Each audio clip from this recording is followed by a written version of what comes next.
Hey, Slater Crusaders, really excited to share this story with you because this story here gives amazing insight into our president, but it got like 1 minute of news coverage. And now in light of impeachment and everything, it's going to get very little. So I want to take some time to focus on this. I think it's really important. So Washington Post headline, "You're a bunch of dopes and babies." Inside Trump's stunning tirade against generals. So this is an excerpt from a new book called A Very Stable Genius, Donald J. Trump's Testing of America. It's written by two Washington Post journalists, which is very important. We'll get back to that point in a little bit. So the story starts out in a room in the Pentagon called the Tank. It's this windowless, secure vault of a room where the top military officials talk about the most classified things. In this room is a painting of Abraham Lincoln meeting with his generals, Grant, Sherman, and Porter. Here's what the Washington Post writers say about this moment, very dramatically. 152 years after Lincoln hatched plans to preserve the Union, President Trump's advisors staged an intervention inside the tank to try to preserve the world order. Wow. And it tells the story of Jim Mattis, who was the Secretary of Defense, Rex Tillerson, who was then the Secretary of State, and other top generals, top leaders, starting this intervention against our president. Here's what they said.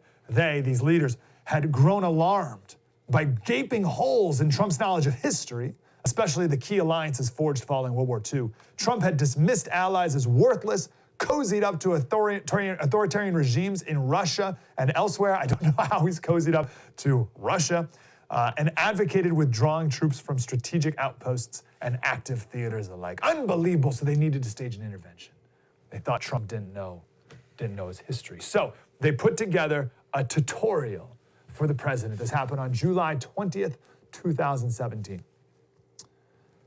It didn't go well, according to these people. They say that Trump crystallized his berating, derisive and dismissive manner, foreshadowing decisions, such as the one earlier this month that brought the United States to the brink of war with Iran. Real quick on this. This is how the left is going to deal with Iran. This is how they're going to speak of Iran. This is how it's going to be written about in the history books, that Trump brought us to the brink of war with Iran. Are you kidding me? The whole Iran thing, remember World War III a week ago? It went perfectly. And we're probably going to learn that it hastened the internal collapse of the regime, but the left is going to frame it as brought us to the brink of war. No, he didn't. If anything, he stopped the future potential of war and of nuclear weapons, but that's for a different day. So what was this tutorial about? They tried to talk to Trump and talk in his language. So they put a slideshow together, put a big slideshow together to keep him from getting bored, because Trump's such an idiot, apparently. And the first image was dollar signs. They just flashed up some dollar signs on the screen, trying to speak his language. Right? Here's what the Washington Post said. Mattis devised a strategy to use terms that the impatient president would appreciate to impress upon him the value of U.S. investments abroad. He sought to explain why U.S. troops were deployed in so many regions and why America's safety hinged on a complex web of trade deals, alliances, and bases across the globe. An opening line flashed on the screen, setting the tone. Keep in mind, this is what Mattis put together to try to keep the president's attention. Here's what came up on the screen. The post-war international rules-based order is the greatest... Sorry, I'm falling asleep just reading it. Is the greatest gift of the greatest generation. That was Mattis's attempt to be stimulating and engaging. And then he gave a 20-minute briefing on the importance of NATO.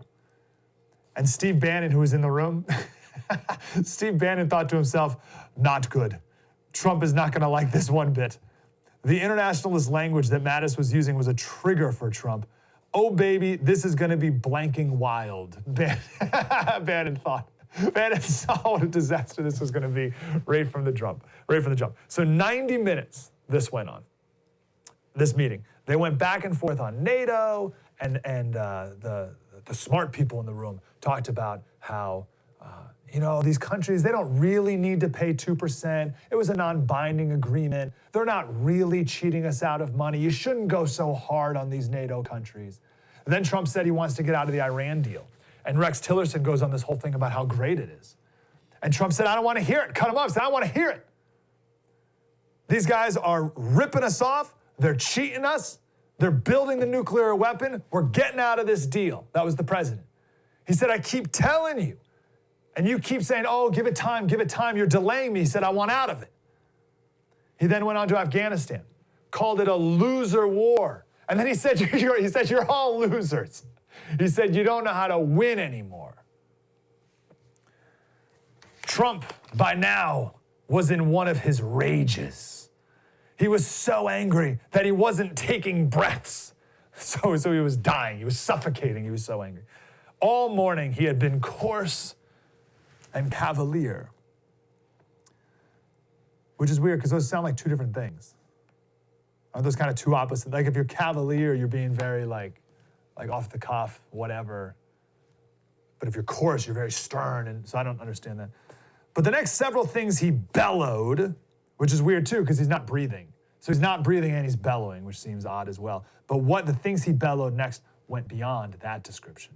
They stunned nearly everyone in the room. And some vowed that they would never repeat them, yet here they did repeat them. This is what he said. I wouldn't go to war with you people, Trump told the assembled brass. Addressing the room, the commander-in-chief barked, you're a bunch of dopes and babies. And there's your headline right there. Trump called the top generals dopes and babies. This was the gravest insult that he could have delivered to these people in this sacred space. The flag officers in the room were shocked. Some staff began looking at their papers, rearranging folders, almost wishing themselves out of the room. A few considered walking out. They tried not to reveal the revulsion on their faces, but questioned raced through their minds. How does the commander-in-chief say that, one thought? What would our worst adversaries think if they knew the president said this? So the article talks about how speechless everyone was. Mattis didn't say anything because he's a Marine and Trump's his superior, so he's trained not to say anything. Pence didn't say anything because he was too scared. Tillerson didn't know what to say. No one knew what to do. They felt sick to their stomachs. Tillerson told others, he thought he saw a woman in the room silently crying. I think that's the most ridiculous sentence in the whole thing. He told others he thought he saw a woman silently crying. So, okay, was she crying or was she not? Did he think he saw her or did he see her? And then what's up with the Tillerson told others? Did he see it or did he not see it? Apparently they talked to Tillerson in this article, so why not ask Tillerson if that's what he actually saw? What kind of ridiculous sentence is that? Tillerson told others he thought he saw a woman silently crying. So ridiculous. He was furious and decided he couldn't stand it another minute. His voice broke into Trump's tirade, this one about trying to make money off U.S. troops. No, that's just wrong, the Secretary of State said. Mr. President, you're totally wrong. None of this is true. And then Trump left the room. And then Tillerson, again, the Secretary of State, he said to everyone else in the room left, he said, he is a blanking moron. So there's the story. Now, usually when you read things, because how many books have come out against Trump that are like this and tell stories like this? Usually these things aren't true at all. Usually it didn't happen at all, or like vaguely sort of maybe like this. So maybe this is like 2% true. And the rest of it's just over-dramatized and lacking any context or anyone else's perspective on what really happened there, right? With this story, probably happened like this. This story probably happened like this. And just for the sake of our analysis and our conversation, I'll assume it happened just like this, exactly as described here. And my reaction to the president acting this way in this meeting, good. One part of the president's tirade is he demanded an explanation for why the United States has not won the war in Afghanistan 16 years, now it's 18 years, this was 2017, 16 years after we began fighting. And that's when Trump called it a loser war. He's right. He's right. Oh, how dare the president demand an explanation to why we're in Afghanistan 18 years later with no end in sight? How dare he? Are you kidding me? Did the Washington Post reporters who wrote this story not read the Washington Post story just a couple weeks ago about the Afghanistan papers, which highlights in incredible detail how and all the reasons why this is a loser war full of generals who don't know how to win? That was a Washington Post story. These are Washington Post writers writing in the Washington Post. They didn't read their own paper. And again, full of generals who don't know how to win. And listen, we can blame the generals themselves. We can blame policies from the top. My favorite example of this that we're going to go to for the rest of my life is one of the generals, and I forget when this was. I think this was like in the middle of it. I want to say this was like 2006 or 2008 or something. But remember one of the generals, we spent so much time on this show, and I'm glad we did. I hope you saw some of those episodes. But one of the generals said he didn't know what to do in Afghanistan. It's the top guy in Afghanistan. Didn't know what to do in Afghanistan. So he looked around and he thought, well, I don't know, we can improve infant mortality, I guess. So they did things to try to improve infant mortality. Now, they didn't. They're still the worst in the world, Afghanistan is. But that's the idea. Like, we don't know how to win. There was no even intention to win. They literally did not know what to do. So here's the president. He brings all these up, and he's criticized for what? For what? Not being polite enough, not being nice enough to the generals. Oh, we don't hurt the generals' feelings, Mr. President. You're not being polite enough. Give me a break. Trump said the American people are saying we can't spend $1 trillion a year on this.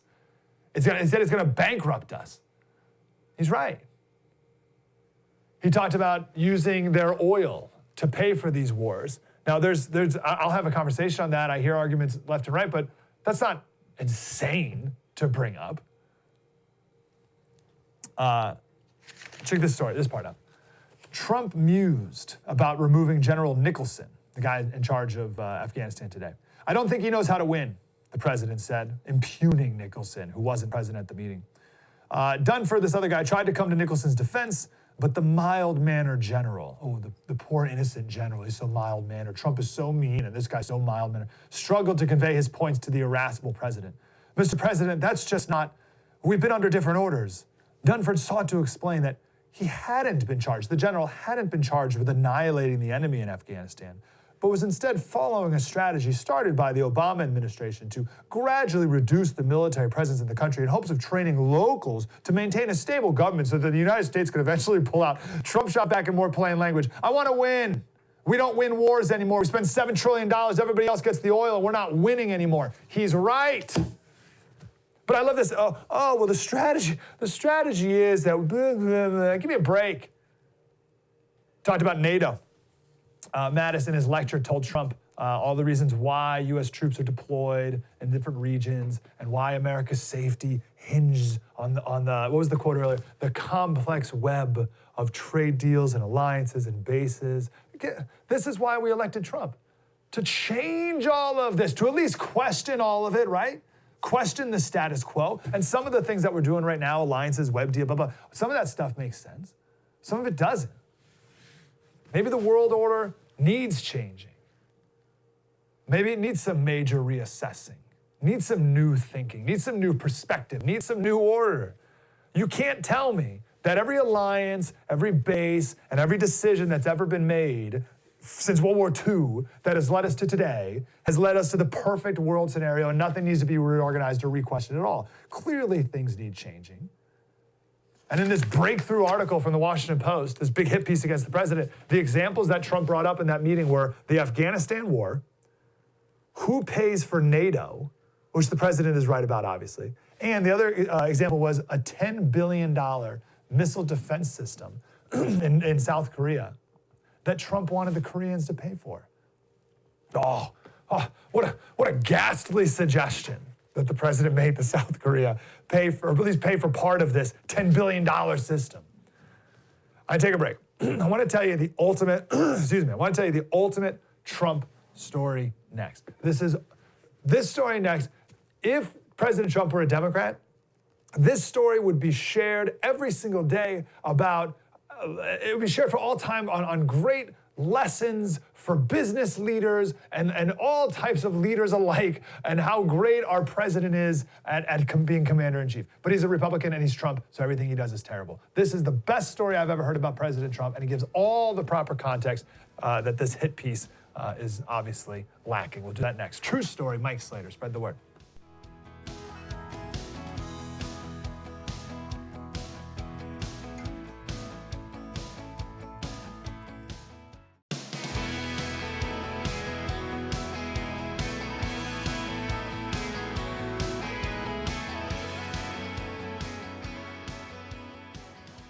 Slater Crusaders, welcome back. I'm fired up. Take a deep breath. So, Trump called his generals dopes and babies. Now listen, maybe we could brainstorm here some better adjectives to use. Fair enough, I'll grant you that. But I think the point is that these men, even though they've worked and earned and politicked their way to these top positions, doesn't make them right on everything. Doesn't make them right on everything, and it can make them very out of touch. So here's the classic story of Trump that gets no attention. Right after he took office, he said to his top guys, he said, I don't want any generals in here. He said, I don't want any officers. I just want enlisted guys. So this group, the first group of enlisted guys he met with were a group of Navy SEALs. There's a book that came out, Trump and His Generals, The Cost of Chaos. Not a glowing, like, pro-Trump book either, but they share the story in it. So these group of Navy SEALs, these enlisted guys, they come in, and Trump's, you can imagine the story. He's like, guys, tell me what's up. Tell me what's the deal with Afghanistan. I don't want to talk, my generals, I don't want to hear from the generals. I want to hear from you guys. And the guys said, it's unwinnable. Navy SEALs said it's unwinnable. NATO's a joke. Nobody knows what they're doing. We don't fight to win. The morale is terrible. It's totally corrupt. The officials in the government are awful people. They lie to you. I don't even know if they were talking about the Afghan or our government, but they're awful and they lie to you. They don't know who the Taliban is and who's not. I think they're talking about our government, because we shared that with the Afghanistan papers, that our government literally didn't know who the bad guys were in Afghanistan. So these guys are listing off all these things, these Navy SEALs, to the president, to the commander-in-chief, and they were all right. The generals weren't telling them that. You think the generals were telling them, oh yeah, commander-in-chief, Mr. President, we don't know who the enemies, we don't know who the enemies, NATO's a joke. No, they weren't saying that, but the guys on the ground were. And Trump loves that perspective because it's the truth. And he said he loved that discussion so much, he wanted to do it again as soon as possible with a different group of guys. So he met with 4 other enlisted guys. And again, he wanted their proper perspective from people on the ground. This is how Trump has always operated. When he goes and visits a golf course of his, he talks with the general manager, of course, but he also talks with the doorman. He talks with the groundskeeper. And I'd argue that he relies on their intel even more than the general manager. General manager's going to put on a face, right? General manager's going to say, oh, everything's great, everything's wonderful, or it wouldn't be Mr. President, Mr. Trump, everything's great, everything's fantastic, you're wonderful, blah, blah, blah. They're going to tell him the truth. But you go to the doorman goes to the groundskeeper, he's going to give him the real deal. In Art of the Deal, the president talks about how whenever he would buy, or was thinking about buying a property, he would never waste his time with consultants. He would talk to cab drivers. He'd talk to cab drivers around the neighborhood that he was thinking about buying. It's brilliant. And again, if Trump were a Democrat, then that story right there would be used as a pinnacle lesson of leadership that people would be reading about in leadership books for all time. If this were a Democrat, this story would be shared as an example of what a brilliant mind he is and what an unconventional leader. And at every leadership conference, CEOs would be shared this lesson on how to find out from your employees on the ground how your business can improve and get out of your own head, right? I mean, but instead he's Trump, so it's the worst thing ever, and he's a terrible person, and he hates our generals and all that. So he meets with this next group of guys in the White House. And these guys all say NATO's a waste of time. And they say the Afghan government's corrupt. And they say the United States doesn't have a strategy. He met with those guys on July 19th, 2017. The next day, he had that big meeting with the generals that we told you about in the last segment. And that's when he told them, they, meaning the enlisted guys, they know a lot more than you generals do. Because that's how Trump's always operated. And it's probably true. Now listen, perfect world, right? Most things in life are about a proper balance, right? Yes, you want a president who's respectful and humble and takes the lowest seat at the table at the appropriate times. You want a president who respects the uniform and has the humility to understand that he didn't serve in the military and these guys did, so they have some insight that he won't, right? You want that, obviously. You have to go in with that perspective. But you also don't want a commander-in-chief who's going to be intimidated by the uniform. You don't want a commander-in-chief who's going to come in and just cower at the establishment and what the establishment's built up over the decades. And be like, oh, yes, General, whatever you say, oh, you're always right. Everything you say, General, I'm sorry, I question, right? You don't want someone who's scared. You want a president who can push back on these guys and say, hey, listen, I know you're here and you've been great for a long time, but you're the guys who've been in charge of Afghanistan for 18 years. It was you guys who got us in the Iran deal. Your track record's not exactly crushing it right now.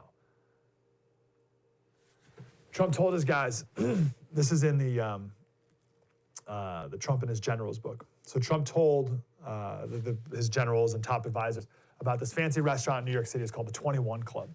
And in the 80s, he used to eat there all the time. And in the 80s, they shut down for a year.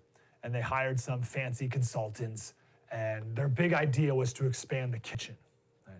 And Trump told the group there, he said that they could have asked the waiters what to do. And they would have gotten a lot better advice than the fancy consultants. So again, from this book, which is again, not a glowing review of the president, that story. So Trump tells that story. And the guy says it would have been hard to come up with a more insulting analogy to use with the people assembled in the Situation Room. Renovating a shishi restaurant in Manhattan was hardly analogous to fighting a complex war on the other side of the world, where 3 key members of Trump's war cabinet has served as general officials. So it would have been hard to come up with a more insulting analogy. Nope, perfect analogy, perfect. That's what analogies are. How do you not see the point? How do you have to willingly choose, you have to willfully choose to not see the point in that analogy. And then to be offended by it, give me a break. It's so obvious that people at the top of any organization can easily lose touch with what the day-to-day of any operation is on the ground, whether it's business or military. 2 weeks ago on my radio show, we shared a story of Walter Boyne. He was a fighter pilot, a bomber pilot, and ultimately Air and Space Museum director. And he passed away a couple weeks ago at the age of 90, so we paid tribute to him. And we were sharing his story. And I didn't share this on the radio because it wasn't relevant to the story, but I remember this quote. He started off as an enlisted guy. And here's what he said. My experience in the cadet program led me to believe that every officer should spend 6 months as an enlisted man first. It will give you a side of the picture you won't get anywhere else. And the experience is invaluable later when you're an officer. You get a better handle on what their life is like. Wasn't there a show, Undercover Boss? Yeah, what am I talking about? There's a show, Undercover Boss. That's the whole point. You get the CEO of the show and he pretends to be like a new guy. So you get like the CEO of Cinnabon or whatever. I don't know why that one popped in my head, but I think that was an episode I saw. Cinnabon, and then he goes and he like works at the mall. And the person there obviously doesn't know he's the CEO, right? And he gets an eye on what's going on the ground. And it's usually hugely eye-opening for these guys. This isn't a new premise, but this was the whole premise of the argument against Trump is that he did that, and he's a horrible person for it. So what, he's being criticized for what? Being disrespectful, being mean, oh, he's not polite enough. President needs to be more polite to these generals. Please. I got time for one more story. Here's the deal. Remember back in 2000, this would have been in late 2017, Trump was talking about this new technology on aircraft carriers.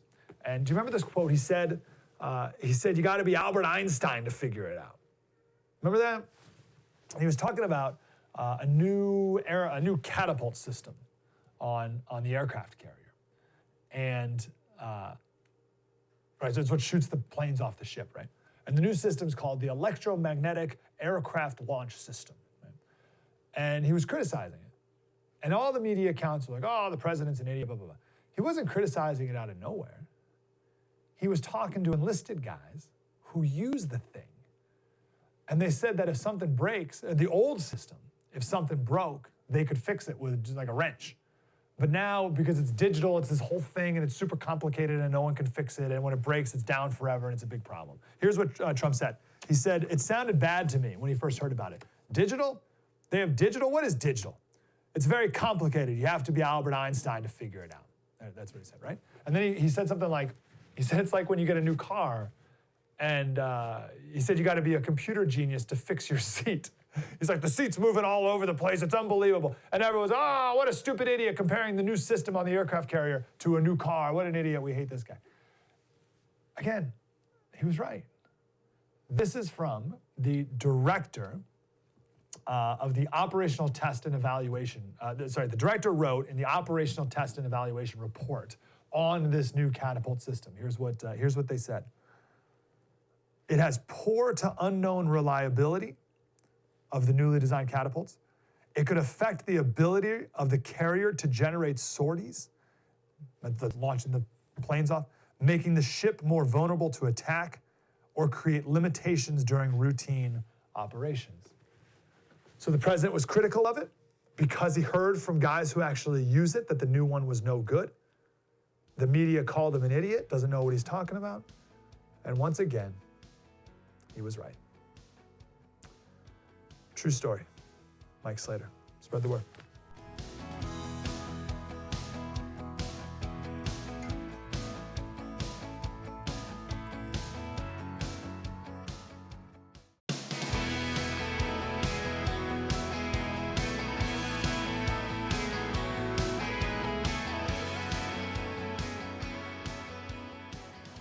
Hey, Slater Crusaders, I want to get back to a topic that we're going to touch on, well, until people get their mind right on it.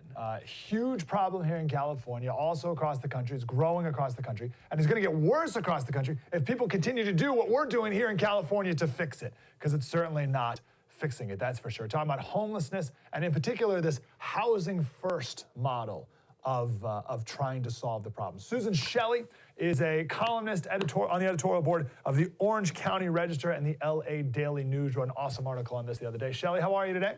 I'm great. Thank you very much. It's great to be with you. Good. Really good to talk to you. For everyone who's not quite familiar with how much of a disaster homelessness is in California, what's like your go-to example or go-to story of how big of a problem this really is?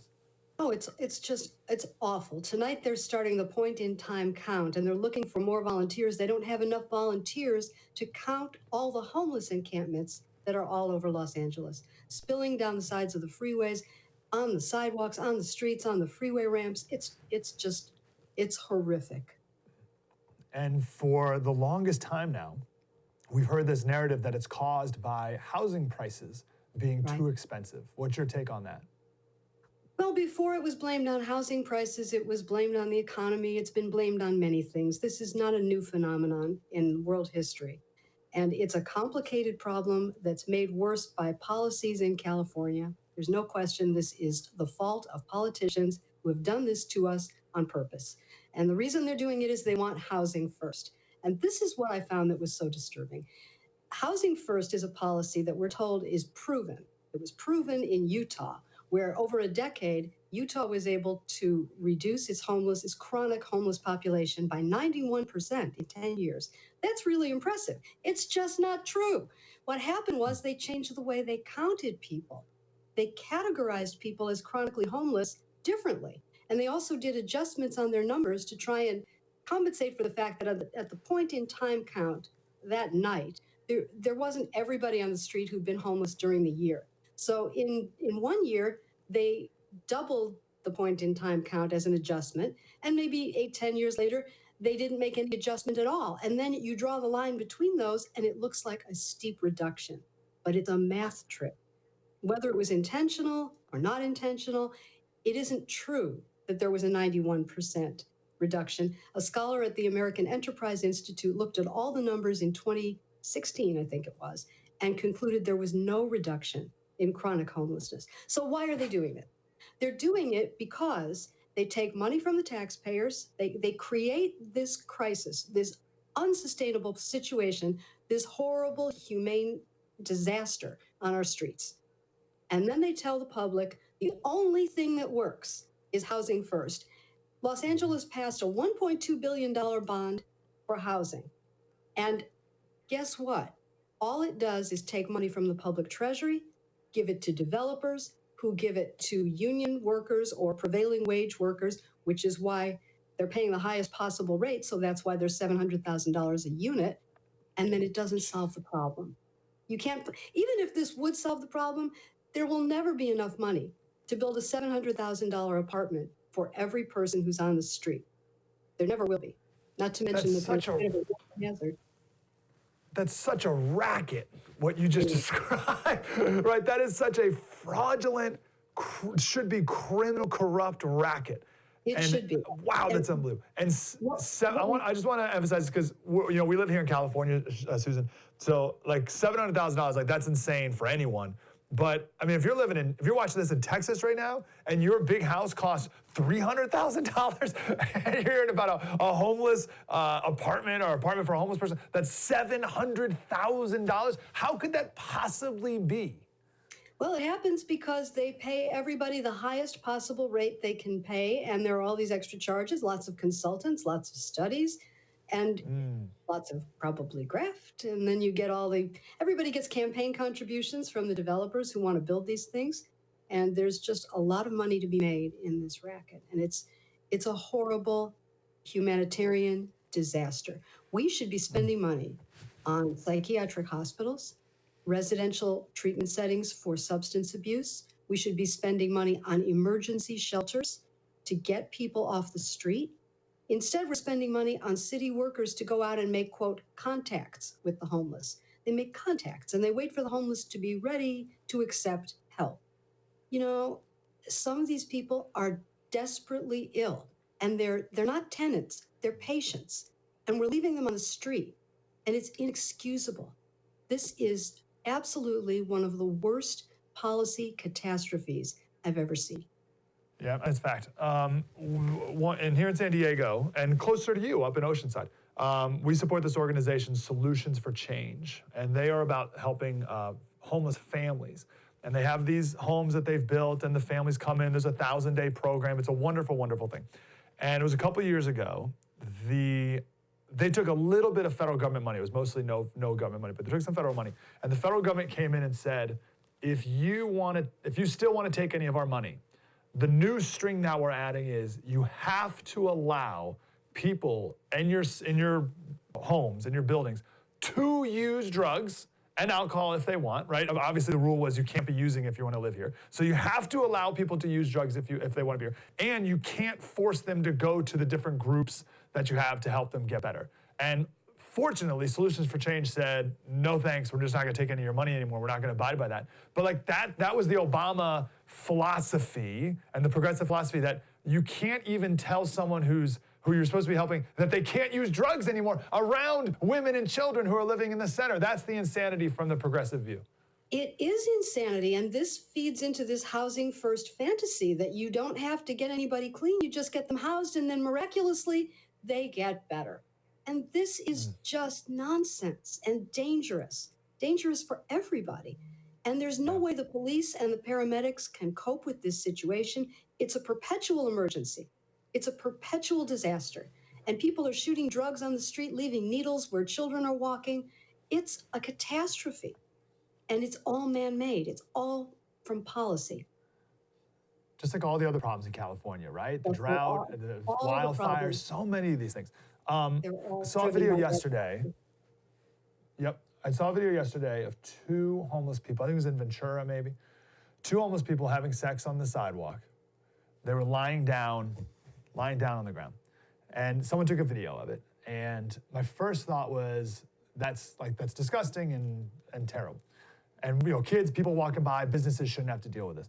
Then the person later found out that woman was passed out in her own vomit. She was getting raped. And then another homeless guy came up and threw his vodka bottle on her, and it cracked over her head, and the police had to come and help her. So it's so inhumane. You mentioned this, it's wildly inhumane to let people sleep on the streets like this. And then, because it's their right or because we've been told it's in their best interest to let them be on the street. It's wild that people fall for that. It's horrible. And we have nonprofits that say they're helping the homeless, and what they're really doing is they're enabling people to live on the street. Because if those people get out of the tents and go into a shelter, then their checks, because they're getting supplemental security income, I think it is, Social Security, disability income, various types of welfare, they're getting checks. Somebody's collecting that money. Somebody's collecting it for the benefit of the person in the tent. If the people in the tent go into a shelter, The shelter gets the money. So there are people pulling up in their cars, dropping off food, and maybe they are making money off of this. And is anyone looking into that? Or are we all pretending it's fine? Well, the politicians are pretending that what is needed is apartment buildings for homeless people next to your house. They want to build them everywhere. They want to build them across from an elementary school in an area of the San Fernando Valley.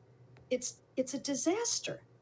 And it's all because people are making a lot of money off of this and using the homelessness crisis as an excuse to try and force these policies through for their own benefit. Amazing.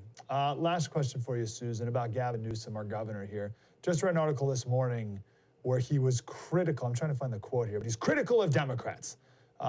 He said Democrats, he's trying to fake this whole like outrage thing. He's like, it's unbelievable. We have this crisis here and Democrats haven't done anything and we have to refocus. He says Jerry Brown did such a good job on focusing on tightening up the budget, which you and I know is laughable. But now we left homelessness to the side and now we have to refocus on it. What do you say to Gavin Newsom's feigned outrage? I think he should resign. I think the feigned outrage is misplaced. These are policies that he could reverse. And he is also driving this agenda of housing, as if housing is the only problem we're dealing with. If you want to fix the housing problem, we have to talk about tearing down the urban boundary and letting people build in areas where there's land so people don't have to live on top of each other if they don't want to. That's how to fix the housing problem. They don't want to do that because they think that driving to work is bad for the planet. So that's a separate issue. Yeah, no, but it's all connected. It's all the progressive mentality, all man-made, all government-made. Susan, so good. Susan Shelley, columnist, editorialist at the OC Register and the LA Daily News. Susan, I don't want to put you on the spot with your employer, but Orange County Register has always been a more conservative newspaper, right? Yes. Or at least editorial board. More conservative newspaper. Right now, the editorial page has a conservative, libertarian sort of outlook. We think it's the right outlook. We don't think it's particularly one policy or another or one philosophy or another. We think it's straight on the facts and analytical. The news pages are not necessarily always on board with the views of the editorial pages. There's kind of a split there between the people who do the news and the people who do the opinion. Yeah, interesting. Very Wall Street Journal-esque. Well, I say that to keep it that way because the Union Tribune down here in San Diego used to be a more conservative paper, and now they're long gone as well. So please pass on our best to everyone at the OC Register as well. Susan, thank you very much. Thank you, Mike. True Story, Mike Slater. More coming up.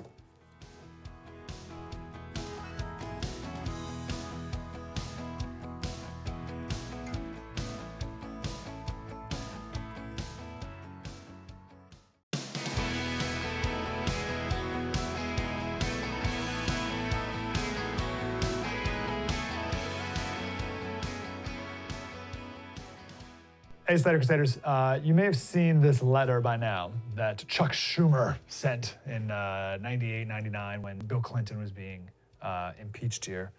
It has shaken me that we stand at the brink of removing a president, not because of a popular groundswell to remove him, and not because of the magnitude of the wrongs he's committed, but because conditions in the late 20th century America has made it possible for a small group of people who hate Bill Clinton to very cleverly and very doggedly exploit the institutions of freedom that we hold dear and almost succeed in undoing him, blah, blah, blah. A couple weeks ago, we played the montage of the same politicians today who are calling for Trump's removal from office, saying the exact opposite things about Clinton back in 98, 99. Which is all to be predicted, right? First of all, the saddest thing about that montage is that the same people are still in power over 20 years ago. That's insane. But you're going to get a lot of hypocrisy. It's going to be exposed over the next couple weeks here. Listen, we're not going to relitigate all the, regurgitate would be fair too. Relitigate is what I wanted to say. Relitigate Clinton, but he lied under oath. All right, that's bad. I don't care who you are, you can't do that, that's bad. It's impeachable, probably not removed from officeable, which he wasn't, so it worked out fine, right? Trump hasn't been anywhere near a crime committed. This is purely political. And I'll say it again, during the Tea Party, I don't remember a single person ever bringing up impeachment when it came to Obama. Never crossed my mind once. But I bring it up because you're going to see a lot of exposed hackery during this trial and the next few weeks. A lot of tribalism and a lot of hypocrisy. And as Peggy Noonan put it the other day, she said, impeachment moves forward to nowhere. Let's change gears here. Well, actually, the rest of that article from Peggy Noonan was about the debate and how it was just total nonsense. And there's like talk from the Democrats about paying for transgender surgeries for prisoners, right? You could not come up with a more comical policy than taxpayers paying for transgender people to get sex change operations, not even transgender prisoners to get sex change operations in prison. But this is what Elizabeth Warren brags about. Meanwhile, on the ground, right, to tie in what we were talking about earlier, on the ground, the economy is doing great. And really, that's all that matters when it comes to voting. The economy is doing good, and Trump's ending wars, by the way. The peace candidate always wins. So Peggy Noonan's point was that the people on the top, the media, the politicians, they have no idea what's going on the ground. And it's the people who are doing the things on the ground that matter the most. We're just talking about that, how the president uses people on the ground, their insight to make his decisions. And I got another story of that as well. Doris enlisted in the Navy in 1939 and became a cook. It was one of the few things that a sailor could do at the time. And then December 7th came around. December 7th, 1941. He was on the West Virginia. Woke up at 6 a.m. just like every other day to make breakfast for the guys. And then he started collecting laundry when the attack started. The alarms went off, telling everyone to go to their battle stations. So he did. But a torpedo already destroyed his battle station. So he reported to the center of the ship to see how he could help. And he ended up carrying a captain to safety. And the captain was still giving orders, even though he was all bloody and he had shrapnel wounds on, but he was still giving orders. Then someone said to Doris, please, come on, help me with the 50 caliber machine guns. Now, Doris didn't know how to use them, right? He was the cook. He wasn't allowed to touch the machine guns. So the sailor, amidst the attack, showed him how they worked. And he expected Dory to help him feed the ammunition. So the sailor, he turned away, and by the time he turned back, Dory was firing, they called him Dory, by the way. They didn't call him Dory. They called him Dory this time. But he was firing the 50 cal machine gun himself at the Japanese planes. He said, it wasn't hard. I just pulled the trigger and she worked fine. I'd watched the others with these guns. He got to work. When these two guys ran out of bullets, there were two guns there. When these two guys ran out of bullets, it was about 15 minutes later, he shot down 3 or 4 Japanese aircraft. He then carried the captain to safety again. And then he helped swim injured sailors through the oil-thick water to safety, saving even more lives. Doris was a descendant of slaves and a son of sharecroppers. And because of what he did that day, he became the first black sailor to receive the Navy Cross. He was killed 2 years later in a battle in the Pacific. His ship was sunk by a Japanese submarine. 900 men were on that ship, and over 600 of them drowned. I bring up this story because the Navy just decided to name the newest aircraft carrier the USS Doris Miller. The greatest, most advanced and powerful warship in the history of the world is going to be named after a cook. America is awesome. Love that story. It's MLK week, right? I love this quote, one of my favorite MLK quotes. He said, when you discover what you will be in your life, set out to do it as if God Almighty called you at this particular moment in history to do it.